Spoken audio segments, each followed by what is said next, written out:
Okay तो guys day 2 है आज। तो डेली डोज में डे 2 में हम कुछ क्वेश्चंस को डिस्कस करने वाले हैं। जो क्वेश्चंस ओवरऑल 12 क्वेश्चन हम यहाँ पे डिस्कस करेंगे। बहुत आसान क्वेश्चन है। एक मैकेनिकल इंजीनियर अगर आप हो तो ये सब क्वेश्चन आपको आने चाहिए, किसी भी ईयर में हो, आप डिपेंड नहीं करता। फिजिक्स केमिस्ट्री पढ़कर तो आप आए हो 10 टू दिस। और अगर आप गेट के लिए तैयारी कर रहे हो, एसएससी जेई के लिए, आरआरबी जेई के लिए तैयारी कर रहे हो, ऐसे टेक्निकल एग्जाम्स के लिए आप तैयारी कर रहे हो, या तो खुद के आपके कॉलेज की इंटरव्यू है, ये बेसिक्स क्वेश्चन तो हर जगह पूछे जाते हैं। क्लियर? तो आज ओवरऑल 12 क्वेश्चन हम लेकर आए हैं। तो चलिए टाइम वेस्ट ना करते जल्दी से चालू करता हूँ। और ऐसे क्वेश्चंस मैं आपको बताऊंगा जो काफी अच्छी जगह पे पूछे गए हैं और काफी आसान है। ठीक है, बहुत आसान है। बस ऐसी जगह पूछने पे आप लगता है ये हाई लेवल के क्वेश्चन है वही आसान, और कोई भी इस क्वेश्चन को कर सकता है। तो पहला जो क्वेश्चन है आपके सामने फ्लैश हो रहा होगा, देखना। A satellite is kept on moving in its orbit around the Earth due to centrifugal force, centripetal force, gravitational force और resultant force acting on satellite। बहुत आसान क्वेश्चन है। तो क्या होगा इनमें से आंसर? आइए देखते हैं। Centrifugal force, centripetal force, gravitational force और resultant force acting on a satellite. अगर हम ऑर्बिट बनाएं, अर्थ का जो ऑर्बिट होता है, तो हम क्या समझते हैं? अगर इसको हम ऐसे माने, ठीक है, जस्ट ये है ऑर्बिट अर्थ का, ठीक है, ये सैटेलाइट हो गया, ये मेरा सैटेलाइट हो गया, और ये हो गया सेंटर वो ये सैटेलाइट हो गया। तो ये मैकेनिक्स का क्वेश्चन है, और आप जनरल फिजिक्स में भी आप ये टॉपिक को पढ़े होंगे। तो अगर कोई सैटेलाइट हमारा जो ऑर्बिट है, अर्थ के ऑर्बिट पे अगर मूव कर रहा है, तो उसको उसी ऑर्बिट पे मूव होने के लिए कौन सा फोर्स उस पे लग रहा है ताकि वो उसी ऑर्बिट पे मूव हो? सेंट्रीफ्यूगल फोर्स सबसे पहले देख। सेंट्रीफ्यूगल फोर्स क्या है? जो सेंटर से, अगर ये आपका सेंटर है, सेंटर से बाहर की ओर लगने वाले फोर्स को हम कहते हैं सेंट्रीफ्यूगल फोर्स। क्लियर? अगर सेंट्रीफ्यूगल फोर्स इस पॉइंट पे लगा, इस सैटेलाइट पे लगा, तो सैटेलाइट हमारा इस ऑर्बिट पे रह ही नहीं सकता, इस ऑर्बिट से बाहर जाएगा। ये ऑप्शन तो हो गया रॉन्ग, ठीक है, ये ऑप्शन तो हो गया रॉन्ग। सेकंड ऑप्शन है, ठीक है, ग्रेविटेशनल फोर्स पे पहले डिस्कस करते हैं। ग्रेविटेशनल फोर्स, तो हमारे अर्थ का एक ग्रेविटेशनल फोर्स होता है, ठीक है, उसके अकॉर्डिंग जो हम ऑब्जेक्ट को फेंक रहे हैं तो वापस उसी पॉइंट पे आता है। तो अगर सेंट्रीफ्यूगल फोर्स अगर इस पे लगता, ये क्या होता हमारा, ये सैटेलाइट अपने ऑर्बिट में नहीं घूमता, ये सैटेलाइट हमारा डायरेक्ट सेंटर में आकर गिर जाता, अर्थ पे गिर जाता है ये सैटेलाइट, अगर ग्रेविटेशनल फोर्स लगता। Clear? Now resultant force acting on satellite, satellite पे जो रिजल्टिंग फोर्स लग रहा है उसके कारण ऐसा हो रहा है? जी ये भी नहीं हो रहा। तो फाइनल आंसर है सेंटीपीटल फोर्स। इसका आंसर है सेंटीपीटल फोर्स। क्यों? क्योंकि अगर किसी भी ऑब्जेक्ट या किसी भी पार्टिकल को अगर एक सर्कुलर पाथ पे अगर घूमना है, तो उसके लिए उसको दो एक्सेलरेशन की जरूरत पड़ती है, ठीक है। एक तो हमारा होगा ये टेंजेंशियल एक्सेलरेशन, ठीक है, जिसे हम कहते हैं, इसका जो फॉर्मूला होगा दैट्स कॉल्ड अल्फा आर, ठीक है। और एक हमारा लगता है सेंटर की ओर लगने वाला ओमेगा स्क्वायर आर, ठीक है, एक्सेलरेशन। और ये इसका एक फॉर्मूला हमारा बनकर आता है। क्लियर? वेलोसिटी के पे डिपेंड होगा कि अगर कोई पार्टिकल, अगर आपको किसी भी पार्टिकल को अगर सर्कुलर पे घूमना है, तो उसके लिए वेलोसिटी जरूरी है। अब अगर वेलोसिटी कांस्टेंट है, मतलब आप वेलोसिटी कांस्टेंट कर दो या वेलोसिटी को चेंज कर दो, ठीक है, मतलब बोला जाए तो वेलोसिटी अगर आपका जीरो है, वेलोसिटी जीरो है, बट डायरेक्शन अगर चेंज हो रहा है, उसके कारण भी आप अपने पोजीशन पे ही रहोगे, आप वहां से डिसमिस नहीं होगे। और अगर वेलोसिटी चेंज हो रहा है, ठीक है, और डायरेक्शन आपका जीरो मान लो, वेलोसिटी चेंज हो रहा है, तो वेलोसिटी के कारण आपको जो एक्सेलरेशन मिलेगा वो आपको यहीं पे स्टेबल करेगा। तो जो ये दोनों टेंजेंशियल फोर्स और ये जनरली जो हमारा ये एक्सीलरेशन है, इसको हम अगर इन टर्म्स ऑफ फोर्स देखें इस एक्सीलरेशन को, तो हमारा यही बनकर होता है क्या, mv²/r, यही फोर्स। इसलिए तो आप हमेशा आंसर ध्यान देना सेंटीपीटल फोर्स जो इनवर्ड की ओर लगता है, बट ऐसा नहीं कि उसको आप अंदर की ओर ले आओ, उस पर एक और फोर्स लग रहा है, एक और एक्सीलरेशन होगा, उसके कारण वो एक पर्टिकुलर पाथ पे राउंड कर रहा है। Okay, now next question. Second question जो हमारा है, सेकंड क्वेश्चन ये है कि what terms is used for the combined effect of all the forces on a body. ठीक है, तो बॉडी पे अगर आप ऑल फोर्सेस जब बॉडी पे लगता है तो उसको किस टर्म से हम बताते हैं, लोड से, स्ट्रेस से, स्ट्रेन से और none of this.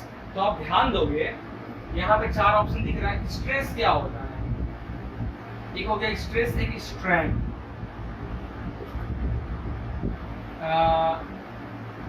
Change in length upon original length is called strain. ठीक है, चेंज इन लेंथ, तो अगर आप किसी बॉडी पे अगर कोई फोर्स लगा रहे हो तो जाहिर सी बात है कि उसका डायमेंशन चेंज होगा उसके ओरिजिनल लेंथ से, तो change in length upon original length is called strain. But क्या हम उसको इस नाम से कहेंगे, जी नहीं। उसके बाद एक ऑप्शन है स्ट्रेस, वैसे इसका आंसर है लोड, इस क्वेश्चन का आंसर है लोड। जो भी हमारा कंबाइंड फोर्सेस हमारे बॉडी पे लगते हैं तो उसको इस टर्म से हम बोलते हैं, उसे हम कहते हैं लोड। क्लियर है, तो इसका आंसर जनरली लोड है, बस हम इसके बारे में भी डिस्कस करेंगे। Load per unit area, load per unit area stress कहते हैं। क्लियर है, तो ये ऑप्शन भी नहीं होगा। तो load per unit area, load का वर्ड आ रहा है, तो कोई भी फोर्सेस अगर बॉडी पे हमारी लग रही हैं तो जनरली अगर उसको कौन से टर्म से हम कहेंगे, जो कंबाइंड इफेक्ट हो रहा है बॉडी पे हमारा, तो उसको हम लोड टर्म से डिनोट करते हैं। नेक्स्ट क्वेश्चन आपके सामने फ्लैश हो रहा होगा, which of the following load does not act on the considerable length of the beam।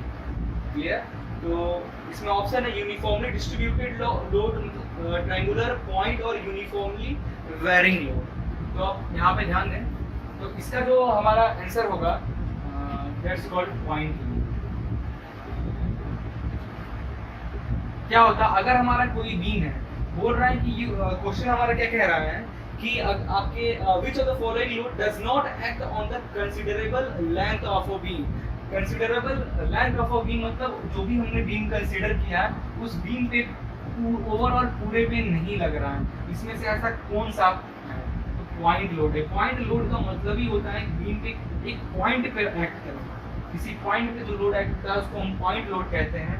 बाकी जो पूरे सरफेस पे एक्ट होगा तो आप इसको क्या कहेंगे, पूरे पे लग रहा है यूनिफॉर्मली डिस्ट्रीब्यूटेड लोड। ठीक है, एक ऑप्शन था ट्रायंगुलर डिस्ट्रीब्यूटेड लोड, तो लोड कुछ इस तरीके लगता है, इस तरीके का लोड अगर आपके बीम पे लगेगा, ये आपका बीम हो गया, ठीक है, ट्रायंगुलर। इसका आंसर होगा पॉइंट लोड जो है बीम पे। नाउ नेक्स्ट क्वेश्चन फ्लैश हो रहा होगा, नेक्स्ट क्वेश्चन देखो फ्लैश हो रहा होगा। क्वेश्चन है what are the equilibrium conditions to be satisfy for a particular applied with a system of non coplanar concurrent force. देखो कॉनकरेंट क्या फोर्स, अगर ये कोई ऑब्जेक्ट है, कोई बॉडी है, रिजिड बॉडी है, कोई बॉडी है, कॉनकरेंट फोर्स क्या होता, जो फोर्सेस के जो लाइन ऑफ एक्शन है। फॉर एग्जांपल एक फोर्स हमारा ये है, इस बॉडी पे लग रहा है, एक फोर्स हमारा ये लग रहा है इस बॉडी पे, इसके जो लाइन ऑफ एक्शन है, इन दोनों फोर्स का लाइन ऑफ एक्शन वो एक पॉइंट पे मीट करे तो उसे हम लोग कहते हैं कॉनकरेंट फोर्सेस। तो क्वेश्चन पूछ रहा है अगर जितने फोर्सेस हैं अगर वो कॉनकरेंट हैं, फॉर एग्जांपल इधर भी लग रहा हो, इधर भी लग रहा हो, फोर्सेस जो लगे हैं बॉडी पे, आप इसको नाम दे दो F1, F2, F3, F4, तो इनके तो जाकर किसी न किसी एक पॉइंट पे मैच करेंगे। क्लियर है, तो ओवरऑल इक्विलिब्रियम स्टेट में इन पूरे फोर्स का क्या वैल्यू है, क्या होगी। इन x direction for equilibrium case force acting on x direction is equal to 0.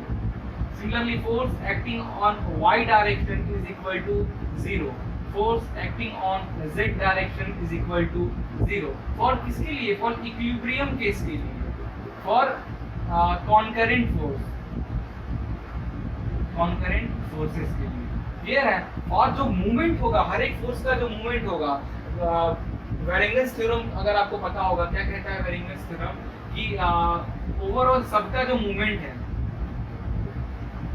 Into सबका जो सेंटर ऑफ मास, जितने फोर्सेस लग रहे हैं ना सबको एक पर्टिकुलर जो इस बॉडी का सेंटर ऑफ मास है उस पे रख दो सारे फोर्सेस को, ठीक है। तो उसका मूवमेंट क्या हो जाएगा, that's called the overall movement of a body which is equal to individual. For example F1 के लिए क्या हो जाएगा m1 x1, F2 के लिए क्या हो जाएगा m2 x2, ऐसे पूरा। ये होता है वेरिंगस थ्योरम, आप मैकेनिक्स में पढ़ोगे वेरिंगस थ्योरम, क्लियर है। तो इन इक्विलिब्रियम केस जो हमारा मूवमेंट होता है, मूवमेंट इन x डायरेक्शन ये भी जीरो हो जाएगा, मूवमेंट इन y डायरेक्शन ये भी जीरो हो जाएगा, और मूवमेंट इन z डायरेक्शन ये भी जीरो हो जाएगा। तो ऑप्शन ए जो है ये करेक्ट आंसर होगा, ठीक है। नाउ नेक्स्ट क्वेश्चन आपके सामने फ्लैश हो रहा होगा। एक और चीज यहाँ पे अगर हम मूवमेंट की बात किए ही हैं, अगर हम मूवमेंट की बात किए हैं तो क्या होता है, movement is equal to that mass of body into distance, clear, velocity in of particular direction. Okay, तो नेक्स्ट क्वेश्चन देखो, which law of motion of Newton's gives the measure of forces? Newton first law, Newton's second law, Newton's third law और none of this। तो generally आपको क्या बताना है कि कौन सा लॉ है, मतलब न्यूटन्स का लॉ है जो कि मोशन को फोर्स को मेजर करने में हेल्प करता है। कौन सा न्यूटन्स लॉ है? तो अगर आप ध्यान से देखोगे कौन सा ऐसा है, force is equal to mass into acceleration. ये फॉर्मूला कहाँ पे आपको ज्यादातर देखने को मिलता है, vector of force is equal to mass into vector of acceleration, that's for Newton's second law. Newton second law force को मेजर करने का ये फॉर्मूला बताता है, क्लियर है ना। तो इसमें कौन सा ऑप्शन आपका सही होगा, option B. Option B is right answer, option B is right answer. Next question आपके सामने फ्लैश हो रहा होगा। क्वेश्चन ये है, choose the correct option regarding the effect of forces acting on a body. Option A, introduce internal stress. Option B है, balance the other force acting on it. C है, retard its motion, और all option are correct. तो क्या question कह रहा है कि चारों में से कौन कौन से ऑप्शन करेक्ट है regarding effect of forces acting on a body. तो बॉडी पे अगर कोई हमारा फोर्स एक्ट हो रहा है तो फोर्स एक्ट होने से जाहिर सी बात है हमारी इंटरनल स्ट्रेस भी चेंज होगा। इंटरनल स्ट्रेस बोले तो stress of any body when force will be act on a body, ठीक है। Now balance the other forces acting, okay, जो फोर्सेस है वो क्या कर दिया, और जितने सारे फोर्स लगे हैं सबको बैलेंस करने के लिए एक पर्टिकुलर रिजल्टेंट फोर्स भी, ये भी ऑप्शन सही है। C option, retard its motion, okay, motor तो मोशन को तो रिटार्ड करेगा। अगर कोई बॉडी मोशन में आ रही है फोर्स लगाएंगे तो रुक जाएगी, अगर कोई बॉडी रुकी है फोर्स लगाएंगे तो वो मूव हो जाएगी, ठीक है। And the last option is all option are correct. तो मेरे ख्याल से और इसका आंसर भी होगा D, all option are correct, ठीक है। एसएससी जेई का ये क्वेश्चन है।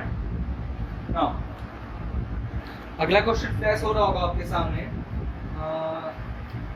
If point A is in equilibrium under the action of applied force, okay, if point A is in equilibrium under the action of point applied forces, the value of tension TAB and tension TAC respectively as per figure। तो figure के according आपको बताना है कि जो आपका TAB है tension, और टेंशन इन AC वाला जो हमारा वायर्स हैं उसमें क्या होगा, क्या टेंशन की वैल्यू कितनी आएगी, ठीक है। तो ये गेट 2010 में ये क्वेश्चन पूछा गया था, तो आइए इसको हम सॉल्व करते हैं, ठीक है।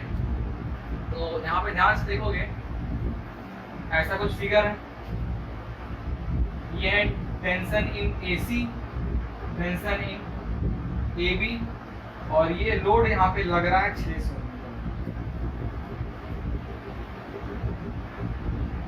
ये है 90 डिग्री, ये दोनों एक दूसरे के परपेंडिकुलर है, क्लियर।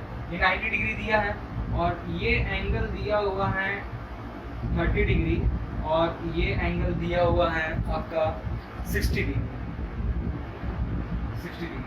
तो बताइए टेंशन इस लोड के कारण, ये जो लोड लग रहा है, इस लोड के कारण 600 न्यूटन, ओके 600 न्यूटन जो ये लोड लग रहा है, इस लोड के कारण इसमें और इसमें टेंशन हो रहा है। टेंशन की वैल्यू क्या है यहाँ पे हम ये देखेंगे। तो आपको एक याद होगा पाइथागोरस रूल, अगर आप मैकेनिक्स में पढ़ते हैं तो हम जनरली अगर मैग्नीट्यूड की बात किया जाए किसी फोर्स की, तो हम निकालते थे रिजल्टेंट फोर्स निकालने के लिए। अगर फोर्सेस लगे हैं उसका रिजल्टेंट निकालने के लिए हम जो फॉर्मूला यूज करते थे, क्या करते थे, F1 का स्क्वायर प्लस F2 का square plus 2 F1 F2 cos beta, ये फॉर्मूला पढ़ते थे, ठीक है, जिसको हम लोग कहते हैं कोसाइन रूल फॉर्मूला। एक होता है हमारा साइन फॉर्मूला, ये क्या कहता है कि F upon sine A is equal to F1 upon sine B is equal to F2 upon sine C। अगर ऐसा कोई ट्रायंगल हो, ठीक है, तो ऐसा कोई फोर्सेस लग रहा हो, ये A है, ये एंगल B है, ये एंगल C है, तो A के सामने वाला जो होगा ये F होगा, B के सामने वाला जो होगा ये F1 होगा, C के सामने वाला जो होगा ये F2 होगा, ओके। तो F1 F2 ऐसे ट्रायंगल शेप में जब आपको कोई फोर्सेस ऐसे बनाता है, यहाँ पे अगर आप इसको थोड़ा चेंज करोगे तो ये ऐसा ही ट्रायंगल बनेगा और जो साइन फॉर्मूला ऐसा कुछ बनेगा। फिर ये 600 न्यूटन के लिए इसके अपोजिट 90 डिग्री है, तो इसलिए साइन का फॉर्मूला क्या हो जाएगा, 600 upon sine 90। Clear? Now DAB, tension B के लिए क्या हो जाएगा हमारा, ये वाला पार्ट 90 प्लस 30, टेंशन AB के लिए, ओके, साइन 120, और टेंशन AC के लिए ये वाला part which is equal to sine 90 plus 60, 150। तो इसके लिए जो साइन का इक्वेशन बनेगा, ठीक है, और मैं और एक्सप्लेन करूंगा आपको, उससे पहले हम वैल्यू निकालें। TAB की जो वैल्यू निकलेगी और TAC की जो वैल्यू निकलेगी, कैसे निकालोगे, पहले इन दोनों इक्वेशन को सॉल्व करो, उसके बाद ये इसको इसके साथ सॉल्व करना। तो TAB और TAC की वैल्यू मिलेगी, तो 520 और 300, 520 न्यूटन और 300 न्यूटन बोला जाए तो ऑप्शन ए जो है वो आपका सही होगा। क्लियर है? बहुत आसान क्वेश्चन है, ज़्यादा टफ नहीं है। आपको इसको और डिटेल में समझना है तो इसको ऐसे करो, ये दोनों 90 पे है ना, अगर मैं इसको इधर ले आऊं, ठीक है, इसको इधर ले आऊं, इसका फिगर कैसे बनेगा, कैसे बना ये देखते हैं। ये जो लाइन है इसको ऐसे ही रखते हैं, क्लियर है। इसको अगर इधर ट्रांसफर करेंगे तो ये कुछ ऐसा होगा, ठीक है।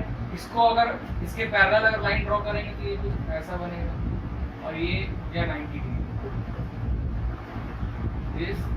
ये हो गया 600 न्यूटन वाला फोर्स, ये है नीचे की ओर एक्ट हो रहा था, कोई ट्रायंगल बन गया, ओके, 600 न्यूटन का, ये 90 डिग्री है, और ये हो जाएगा आपका, इसको किए तो TAC, ये हो जाएगा TAB। क्लियर है? तो ये इससे 30 बना रहा है, मतलब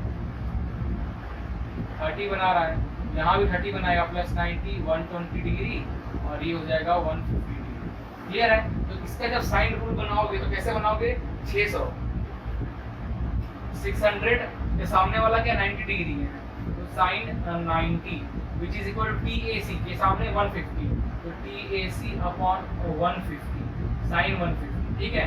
और TAB के सामने क्या है 120 डिग्री, तो TAB is equal to sine 120। ये क्वेश्चन बनेगा, तो ये क्वेश्चन इजीली सॉल्व हो जाएगा। साइन रूल याद रखना, ये चीज होता है और ऐसे हम करते हैं, इसके सारे के सारे क्वेश्चन आप सॉल्व कर लोगे। नेक्स्ट क्वेश्चन है कि two forces act at an angle of 120 degree. If the greater force is 50 Newton and their resultant is perpendicular to the smaller force is कितना 20 न्यूटन, 25 न्यूटन, 30 न्यूटन या 35 Newton. आइए देखते हैं. देखो एक फोर्स है P1, एक फोर्स है P2. दोनों के बीच का जो एंगल है वो है 120 डिग्री. ठीक है. तो उसमें से जो स्मॉलर फोर्सेस है, फॉर एग्जांपल लेट एज्यूम की स्मॉलर फोर्स और ओके लार्जर फोर्स है P2 की वैल्यू दी हुई है. P2 दिया हुआ है 50 न्यूटन. P2 50 न्यूटन दिया हुआ है. कह रहा है इन दोनों का जो रिजल्टेंट है, इन दोनों फोर्सेस का जो रिजल्टेंट है वो 90 डिग्री पे बन रहा है इस स्मॉलर फोर्स. ठीक है. तो ये हो गया 90 डिग्री हो गया है ना. ये रिजल्टेंट है. तो बताओ कि हमारा P1 की वैल्यू क्या होगी. ओके. कैसे करोगे अब आप देखो. बहुत ज्यादा इजी. हम इनको रिजॉल्व करेंगे. रिजॉल्व कैसे करते हैं, बस छोटा सा काम है, याद रखो. P1 की वैल्यू ये दिया हुआ है. ठीक है. P2 दिया हुआ है. अगर आप देखोगे ये टोटल 120 डिग्री है और ये 90 है. अगर 120 में से 90 माइनस कर देंगे तो ये जो एंगल आएगा कितना आएगा 30 डिग्री. 30 डिग्री. क्लियर है. अब देखो, अब ये जो R है रिजल्टेंट फोर्स, ये हॉरिजॉन्टल से 90 है. 90 में से अगर इस पूरे 90 में से अगर 30 माइनस कर देंगे तो ये जो बचेगा वो कितना होगा 60 डिग्री. क्लियर. 60 डिग्री. तो ये जो P2 है वो हॉरिजॉन्टल से थीटा पे है 60 डिग्री पे, हॉरिजॉन्टल से 60 डिग्री पे P2 है. तो हम लिख सकते हैं कि P2 cos 60 degree is equal to, ये लाइन, इस लाइन को P2 को मैंने इस हॉरिजॉन्टल से रिजॉल्व कर दिया. P2 cos 60 लिख के रिजॉल्व कर दिया. तो ये P2 जो है इधर की ओर जा रहा है और P1 इधर की ओर जा रहा है. तो हम लिख सकते हैं कि P2 is equal to P1, क्योंकि बैलेंस करेगा दोनों एक दूसरे को. लिख सकते हैं. अब देखो P2 की वैल्यू कितनी है 50 Newton. 50 Newton. Okay. And cos 60 की वैल्यू पुट करो 1/2. P1 कितना हो जाएगा 25. तो P1 की जो वैल्यू आएगी 25 न्यूटन. P1 कितना हो गया 25 न्यूटन. क्लियर है. अब P2 को देखो हमने रिजॉल्व क्या किया, P2 को रिजॉल्व किया. एक तो हम इस P2 को जब रिजॉल्व किया P2 cos 60 लिखा, ये P2 यहाँ से हटकर यहाँ आ गया. ठीक है.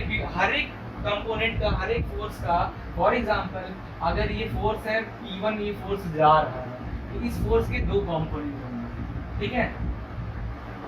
फॉर एग्जांपल इस पॉइंट से ये P1 है. इस हर एक फोर्स के दो कंपोनेंट होते हैं. एक होता है हॉरिजॉन्टल कंपोनेंट, एक होता है वर्टिकल कंपोनेंट. क्लियर है.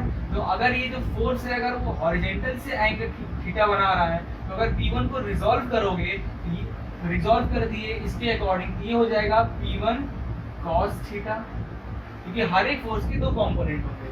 जिससे थीटा बनाया है P1, इससे थीटा बनाया तो ये P1 cos थीटा हो जाएगा, और इससे थीटा नहीं बनाया तो ये हो जाएगा P1 sin. तो हमने P1 को दो फोर्सेस में रिजॉल्व कर दिया.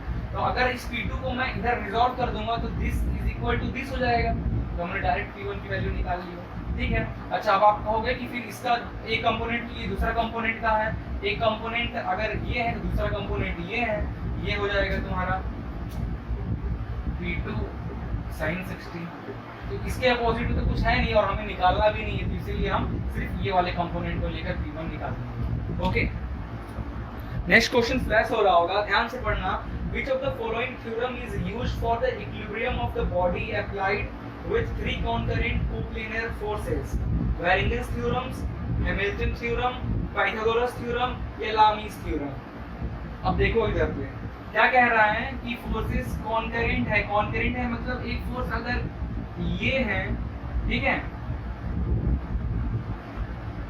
एक फोर्स अगर ये है और एक फोर्स अगर ये है P1, P2, P3, तो ये जाकर किसी एक पॉइंट पे मिलेंगे. P1 इस पॉइंट पे मिल रहे हैं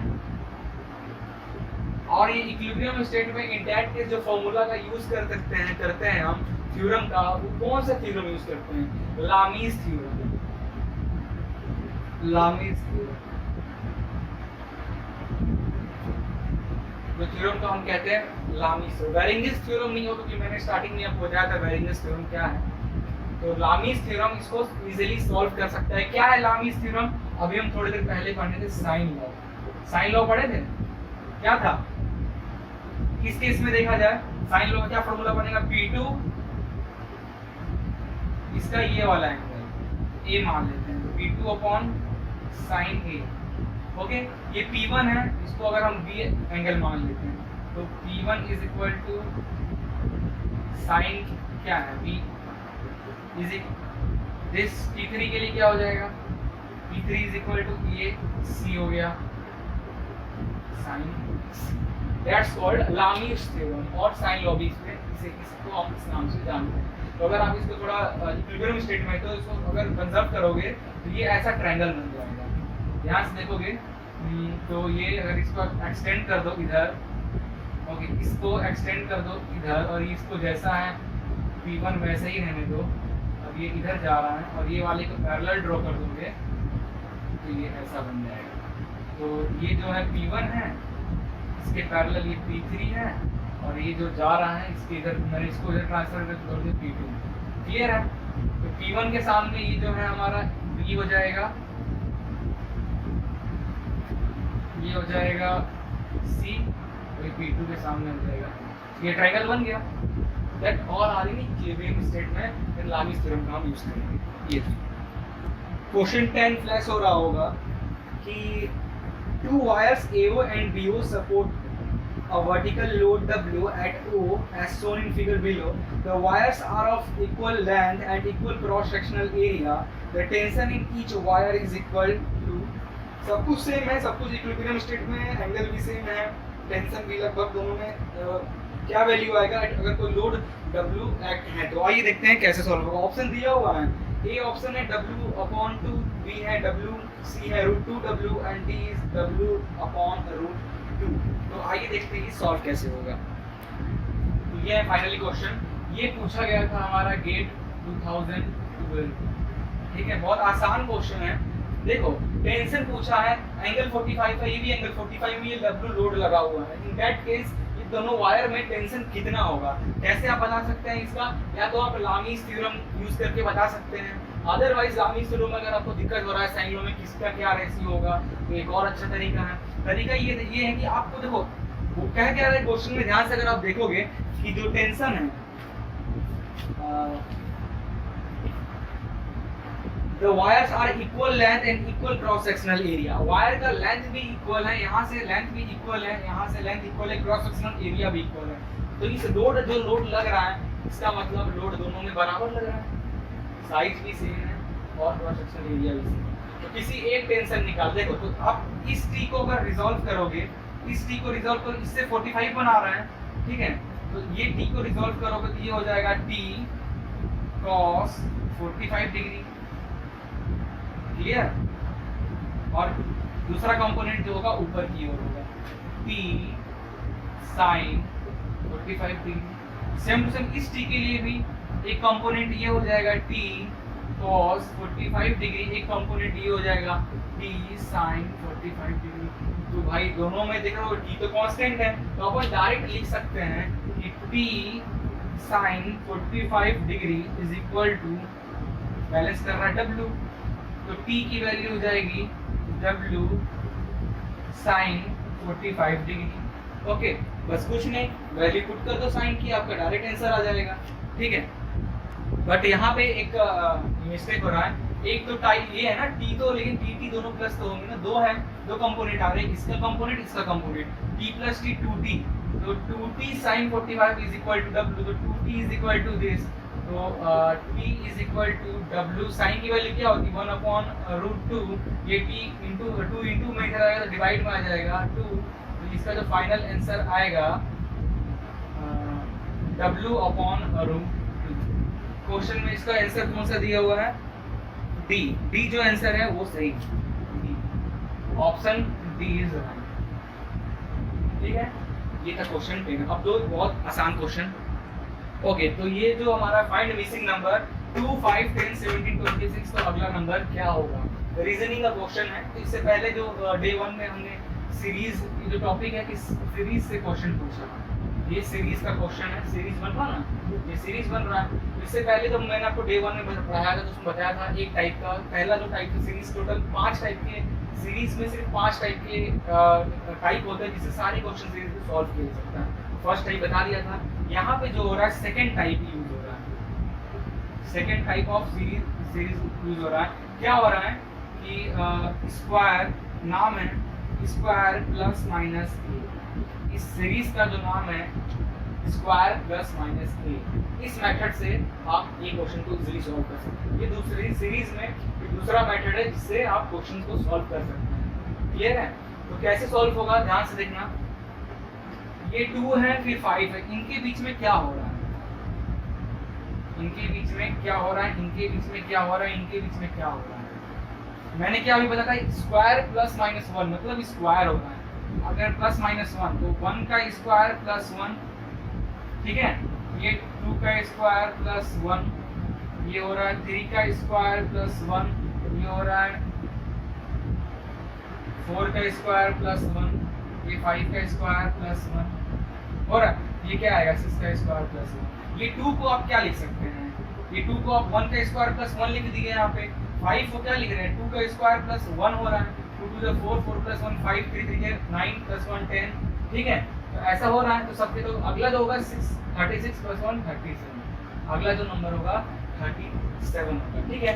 अब देखो जो हमारे टाइप का नाम था स्क्वायर प्लस माइनस ए, यहाँ पे हो रहा है स्क्वायर प्लस 1। ओके, एक ट्रिक है, जब भी आपको कोई क्वेश्चन दिखे सीरीज का तो देखो इसको, ये 2 है, ये 5 है, ये 10 है, ज़्यादा डिफरेंस नहीं आ रहा, थोड़ा थोड़ा 2 है 5 है, ज़्यादा बड़ा एक ही बार में नहीं बढ़ रहा है, थोड़ा थोड़ा ये बड़ा हो रहा है, छोटा फिर थोड़ा सा बड़ा, ज़्यादा रेंज में बड़ा नहीं, थोड़ा थोड़ा बड़ा हो रहा है। तो मतलब आप इसको समझ लेना, कुछ छोटी चीज़ मल्टीप्लाई हो रही है और साथ में कुछ प्लस माइनस हो रहा है, कुछ छोटी चीज़ मल्टीप्लाई हो रहा है और साथ में कुछ प्लस माइनस हो रहा है। अगर यही ज़्यादा होता, ऐसा होता 2 होता, 28 होता, 62 होता, तो इसमें डायरेक्टली आप समझ रहा कुछ बड़ा चीज़ का स्क्वायर हो रहा है, कुछ बड़े चीज़ का स्क्वायर हो रहा है।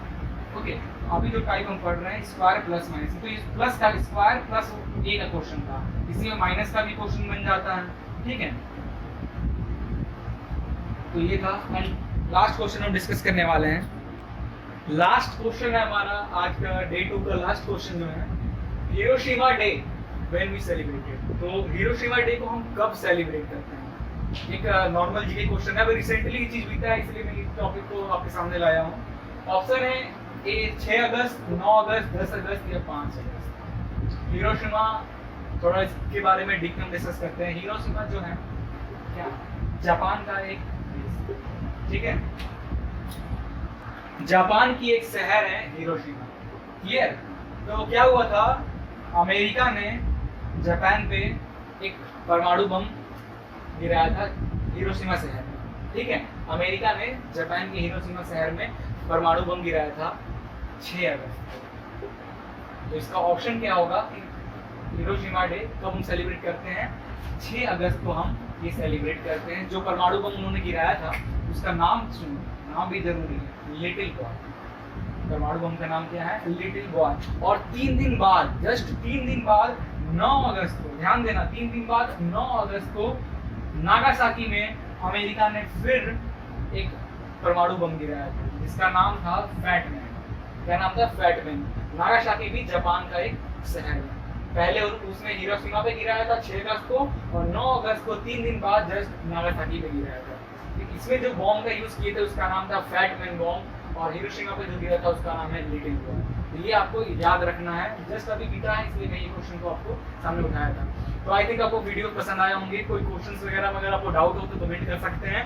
ऐसे ही और भी इंटरेस्टेड टॉपिक्स के लिए आप हमारे साथ जुड़े रहें, अपने फ्रेंड्स के साथ शेयर करें। सिर्फ रोज का 12 क्वेश्चन बहुत हैं, और ये बेसिक्स क्वेश्चन है। हर एक नॉर्मल मैकेनिकल इंजीनियर एज हो आप, तो आपको ये सब क्वेश्चन तो आने ही चाहिए, किसी भी सेमेस्टर में हो, डाउन में। ओके,